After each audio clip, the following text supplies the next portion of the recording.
asking you various questions that actually should be provided only by the person giving it to them.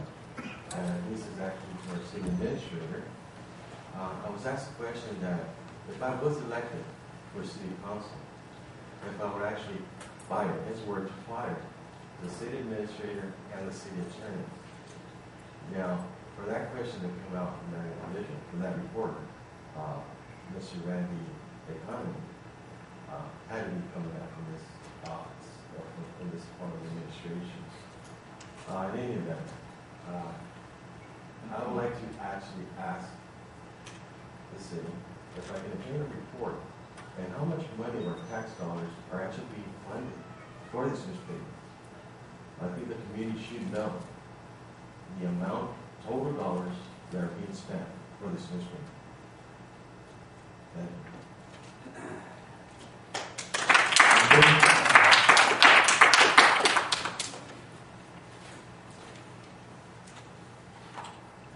Hello again. As I said before, my name is Karen Kavanaugh, and I'm from the Public Library, and I'm here to announce some upcoming programs we have at the library. This coming Saturday, October 1st at 2 p.m., we have The Art of Japanese Taiko Drumming. This is a free program at the library where there will be a taiko drumming group from the Taiko Center of Los Angeles there performing. And everyone in the community is welcome, and we hope you're all able to make it. We also have an ongoing program throughout September and October. Our library is participating in a countywide bookmark contest. This is for students in grades kindergarten up all the way up to grade 12.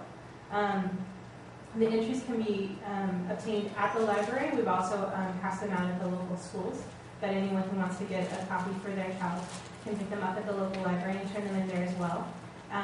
The beginning of November, we'll have a local contest judging, and then the winners from that local contest go on to the countywide contest, where they are judged by the Board of Supervisors. And the winners for the countywide contest actually get to go to a Board of Supervisors meeting and receive a scroll from the Board of Supervisors. And it's really very exciting for the families. So if any of you have children in your families who would be interested, please stop by the library to pick up entries. And our last announcement that I'd like to make is on Thursday, October 13th at 4 p.m., we're going to be having a teen program called Pizza and Duct Tape, where teens can enjoy eating pizza while learning how to make fun and useful items out of duct tape. It's also an opportunity for them to give input as to what kind of library programs they'd like to see for teens at the library. Thank you very much. Thank you.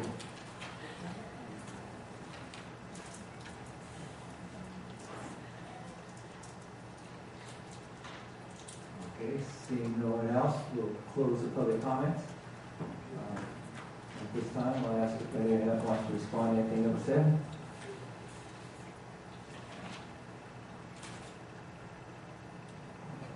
Yeah, I'd like to make a couple comments. First of all, that is an interesting comment, Mr. Arroyo, on the trash cans at Lakewood Mobile Home Park Estates. I just thought that it was part of the city deal that everybody got those trash cans. I don't know if we can have somebody look into that and find out why Mobile Home Park Estates has to provide their own trash cans. That's kind of strange. And it was checked in at Bloomfield Mobile Home Park Estates. They have those trash cans. So it looks like that estates is the only one that is different. So I don't know if it's because of the size of the units or what it is, but we should look into that. The other comment that was made on the Randy Economy asking questions in regards to staff and whether or not staff will be fired. I have, as you know, a big problem with the Randy Economy's reporting and Jerry Bernstein's reporting and Cerritos community newspaper in general. It appears to me, especially more and more as we get closer to the election, that it's a big propaganda piece for the incumbents more than it is a newspaper. It is an editorial, to say the least, and not news. And I have some questions regarding the front page article and I can bring this up now because it's public attention. As a matter of fact, I now see that Community News is distributing their newspapers door to door in houses. after talking with you, Ernesto, I heard that that is not something that the city pays for. I certainly would hope that that's still the case, and we wouldn't see that come up on our warrants.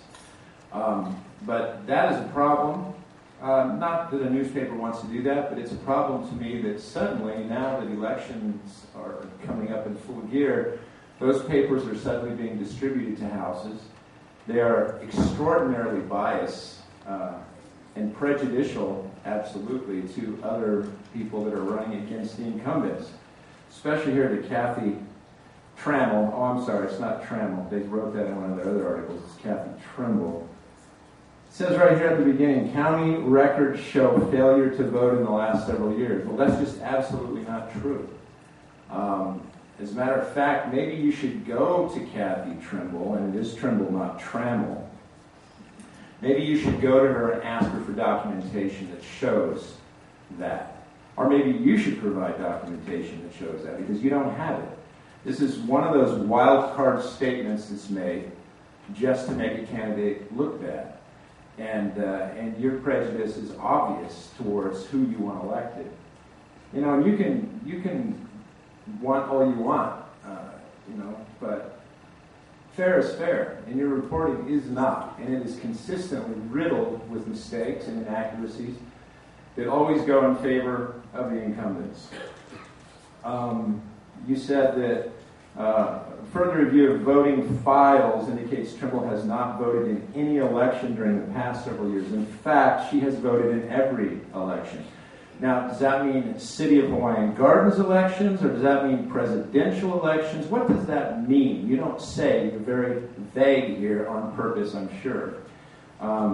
She couldn't have voted in City of Hawaiian Gardens elections unless she was living in the city at the time, which is another thing that you say is incorrect, that she's not a long-term resident of the City of Hawaiian Gardens. Kathy Trimble has lived here for 15 years. I don't know what long-term is to you, but I think 15 years is a long time.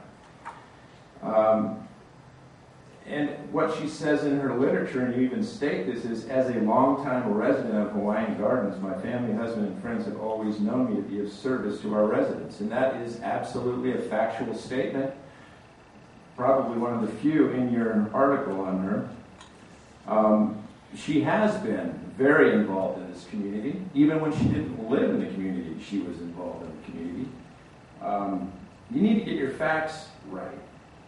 And I wonder sometimes if it's because, if there's some sort of deal going on here between you and the incumbents, a promise perhaps that your paper will be distributed, or somehow the $9,740 that we pay you every year from the city for ads won't be increased.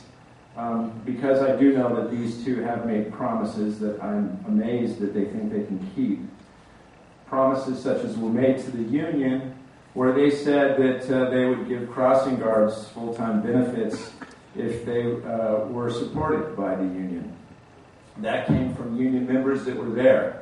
Okay, well, that's, first of all, not a statement that you should even make, you guys, because you are only one individual, and together you are only two individuals, and it takes three to make a decision from city council. You know, and then I look at your voting statements, and I see that consultants that we are paying as a city are supporting you with their money. And two of those consultants are consultants that we've made decisions on here, and you were part of the decision-making process. Now, I don't understand how that works, but it seems like a conflict of interest to me. I'm sorry. I have a really hard time with this. I go to page 11, I think it is. You know, you're ripping up Mr. Economy. You're ripping up those that are not in your political interests, I guess, and attacking other people. Jerry Bernstein, you do the same thing. I'm glad you're both here tonight so you can hear this. Jerry Bernstein, our youth is our future. What an editorial that is. And then going down here and calling Mr. Mauricio Arroyo a drunk. You have a lot of room to talk, I'm sure. You know, I can't believe that you can get away with this stuff because you're a reporter. and apparently a reporter that can't even take a picture without putting his finger over the flash. I am tired of this nonsense. And why does the Cerritos Community News have a mayor's message from Mr. Mike Gomez? What about the mayor of Cerritos? Where's he at? Or, you know, and I noticed that this little mayor's message started when? Just recently. Just like the distribution in the city. You know, if you want to have a good reputation as a newspaper, then be newsworthy. This is National Enquirer stuff. This is garbage. And if you wonder why I don't call you back when I get a call from the community news, it's because I have absolutely no respect for your reporting or for your paper. And perhaps maybe that's the reason that Kathy Trimble didn't call you back either. This is ridiculous. I have not read an article yet that is not riddled with some sort of inaccuracies. And, you know, not that you don't like me, that I'm hurt over that. I don't really care if you like me or not. But just that you would report correctly and honestly. And not pull somebody's Facebook up. That is so ridiculous. How many of you have Facebook in here? Raise your hand. Please, let me see. Come on. Really? That's all? Well, we are an out-of-touch community. Okay. Well, I don't have one either anymore. I tried to get rid of it anyway. I got a Facebook just before my election because my daughter said, you got to get a Facebook. That's the thing. That's what's happening. So I got one, and I hated it. I hated it because I just started getting too many calls, people trying to be, you know, my friend or whatever, my enemy, I don't know. But I couldn't keep up with it. And so then I tried to cancel it. And I could not cancel it. It would not go away. It was like a nightmare. It just kept popping up. So when Kathy Trimble, when you pull a Facebook up and you stick it on there and you say, well, she still has her La Mirada address on there. Well, geez, come on. I happen to know for a fact that the Mobile Home Park Estates does not get internet access. We've talked about that before. Staff was supposed to be doing something about that. The woman's not getting internet access where she lives. How is she supposed to keep up her Facebook? To change the address. If you can change anything on Facebook anyway. This is just trite garbage to try to put somebody down and put up incumbents that are only newsworthy, I think, in your newspaper. Thank you.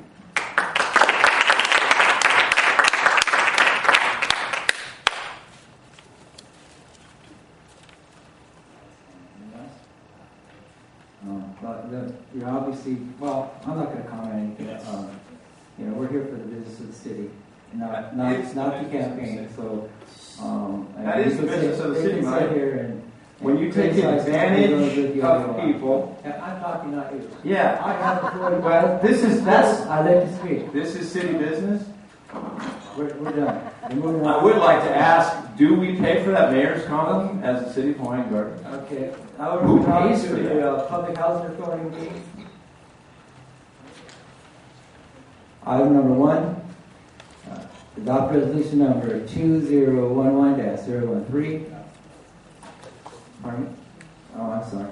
Item B, consent calendar. Items listed on the consent calendar are considered routine and will be acted by one motion and one vote. There will be no separate discussion of these items. If discussion is desired, that item may be removed from the consent calendar and will be considered separate. Anybody wish to remove any item from the consent calendar? Yes, I would like to remove item C1, C2, C3.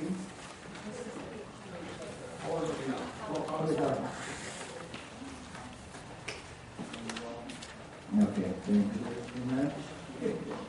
I'm hoping to approve it during and I'll second it.